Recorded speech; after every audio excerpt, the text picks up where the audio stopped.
അക്കാലത്ത് ഒരു സാപത്തിൽ യേശു ഗോതമ്പ് വയലിലൂടെ കടന്നു പോവുകയായിരുന്നു. അവൻ്റെ ശിഷ്യന്മാർക്ക് വിശന്നു. അവർ കതിരുകൾ പറിച്ചു തിന്നാൻ തുടങ്ങി. ഫരിസേയർ ഇതുകണ്ട് അവനോട് പറഞ്ഞു, നോക്കൂ, സാപത്തിൽ നിഷിദ്ധമായത് നിന്റെ ശിഷ്യന്മാർ ചെയ്യുന്നു.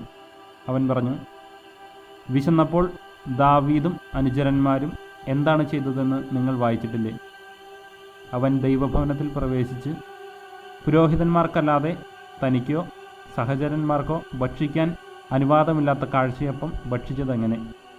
അല്ലെങ്കിൽ സാബത്ത് ദിവസം ദേവാലയത്തിലെ പുരോഹിതന്മാർ സാബത്ത് ലംഘിക്കുകയും അതേസമയം കുറ്റമറ്റവരായിരിക്കുകയും ചെയ്യുന്നതെങ്ങനെയെന്ന് നിങ്ങൾ നിയമത്തിൽ വായിച്ചിട്ടില്ലേ?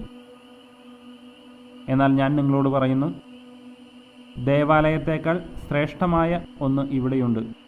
ബലിയല്ല, കരുണയാണ് ഞാൻ ആഗ്രഹിക്കുന്നത് എന്നതിൻ്റെ അർത്ഥം മനസ്സിലാക്കിയിരുന്നെങ്കിൽ നിങ്ങൾ നിരപരാധരെ കുറ്റം വിധിക്കുമായിരുന്നില്ല.